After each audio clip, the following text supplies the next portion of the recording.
Hey, this video is going to be about a deal breakdown on an SBA 7A loan, so that way you can understand how you can use this mechanism to finance a business acquisition. So it's fairly simple. We're going to look at a deal that nets $1 million net profit, and we're going to look at a service-based business. So let's imagine that right now you're a buyer and looking to buy $1 million EBITDA or $1 million net profit business, and let's say it's a service-based company, and the company makes around 4.5 million revenue, and also let's assume that this company is valued roughly at around $4.2 million. So because the company is valued at roughly $4.2 million, your equity injection in the deal might be in between 5% of that amount to up to 10% of that amount, which in this case is, let's assume the worst case scenario, 420 equity injection in the deal. Let's also assume we will do a component of seller financing, which you should do in most deals with an SBA loan. Let's assume that is 10%. So you've negotiated a 10% seller financing note with the seller, which means you will delay the payment later. You're not going to pay on day one that amount of money. So 420 is the seller financing, and the rest, the remainder, will be a SBA 7A loan that you will get from a lender.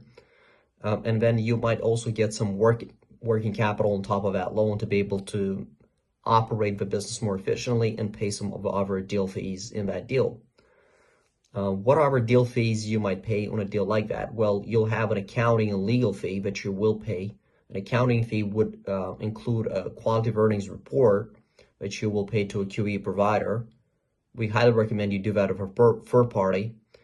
And then you would also get a lawyer that will charge a lawyer fee, an initial retainer, and then maybe a success fee later once the deal is closed. So that's a deal fee you can also pay after you close the deal, or even before you close the deal, so that these guys are properly incentivized to help you.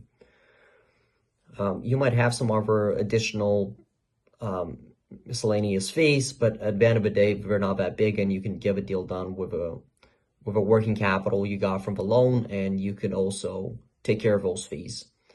So that's really the structure on the SBA side. What you got to be aware of is that sometimes you could also get 5% down of a deal. So a lot of people assume that if they have 50K liquid, they can get into $1 million deal. Yeah, they can. It's just all about the structure and all about the deal quality.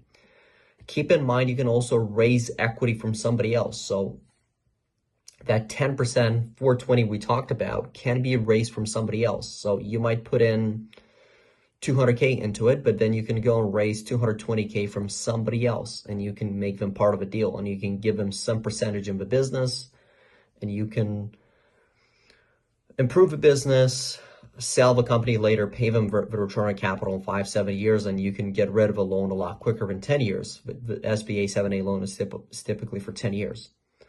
So that's just a simple breakdown. A lot of people are afraid or concerned about how much money they need to have.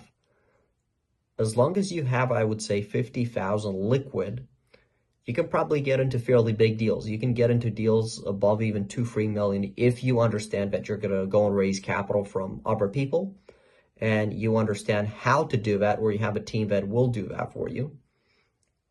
And then you would apply for an SBA 7A loan on top of that, guarantee the loan, and get the deal done. You don't need millions. You don't need to have $500,000 liquid to do a $5 million deal, because it's not necessary. There's ways on how you can go around that, go and raise a little bit of money from somebody else, go and basically get an SBA loan, defer some of it to the seller, put a little bit less down, and actually get a deal done, even though it's a $5 million deal. Hope that helps. Let me know if you have any questions. If you want us to come in and help you do this properly from A to Z, just reach out to me on LinkedIn. Happy to help.